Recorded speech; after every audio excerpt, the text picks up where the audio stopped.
ನೋಡೋ ಜನ ಈ ಸಲ ಏನೋ ತುಂಬ ಇದು ಮಾಡಿ ಹೇಳ್ತಿದ್ರಂತೆ, ಬಡವರು ವರ್ಸಸ್ ಶ್ರೀಮಂತರು ಅಂತೆಲ್ಲ ಏನೇನೋ ಹಾಕ್ತಿದ್ರಂತೆ. ನಾನು ಒಂದು ಹೇಳ್ತೀನಿ, ಯಾವತ್ತೂ ಆ ಅಹಂಕಾರದಿಂದ ನಾನು ಬದುಕಿಲ್ಲ.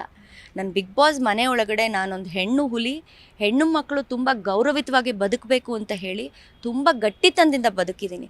ಅದು ಅವ್ರಿಗೆ ಅಹಂಕಾರವಾಗಿ ಕಾಣಿಸಿದ್ರೆ ಅದು ಅವ್ರು ನೋಡಿರೋ ರೀತಿ ಅಷ್ಟೇ. ಬಟ್ ಯಾವತ್ತೂ ನನ್ನ ಲೈಫಲ್ಲಿ ನನಗೆ ದುಡ್ಡಿದೆ, ಐಷಾರಾಮಿ ಬದುಕಿದೆ ಅಂತ ನಾನು ಯಾವತ್ತೂ ಅದನ್ನು ನಾನು ಹೇಳ್ದವಳೆ ಅಲ್ಲ. ಯಾವಾಗಲೂ ನಾನು ಇರೋ ಅಂಥ ಜನಗಳು, ನಾನು ಯಾರ ಮಧ್ಯೆ ಇರ್ತೀನಿ ಅನ್ನೋದು ಪ್ರತಿಯೊಬ್ಬರಿಗೂ ಗೊತ್ತಿದೆ. ಯಾಕಂದರೆ ಯಾರು ಶ್ರೀಮಂತರ ಸ್ನೇಹಿತರು ನನಗಿಲ್ಲ.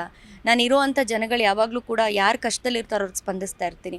ಎಲ್ಲೇ ನೀವು ನನ್ನನ್ನು ನೋಡಿದ್ರೂ ಇಂಥ ಐಷಾರಾಮಿ ಬದುಕನ್ನು ಮಾಡಿರೋದಾಗಲಿ, ಈ 10 ಬೌನ್ಸರ್ಗಳನ್ನ ಹಾಕ್ಕೊಂಡು ಏನೇನೋ ಮಾಡ್ತಾರೆ ಈಗ ಈ ಶೋಕಿಗಳು, ಅದು ಯಾವುದೂ ನನ್ನ ಲೈಫಲ್ಲಿ ನಾನು ಮಾಡಿಲ್ಲ. ಸರಳವಾಗಿ ಬದುಕಬೇಕು ಅನ್ನೋದೇ ನನ್ನ ಸಿದ್ಧಾಂತ.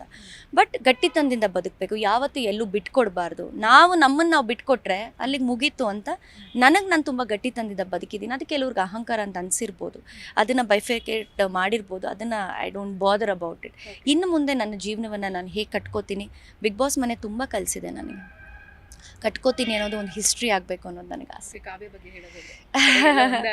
ಹೌದು, ಕಾವ್ಯ ಏನು ನೋ ಹಾರ್ಡ್ ಫೀಲಿಂಗ್ಸ್ ಮೇಡಮ್, ಒಳ್ಳೆ. S finally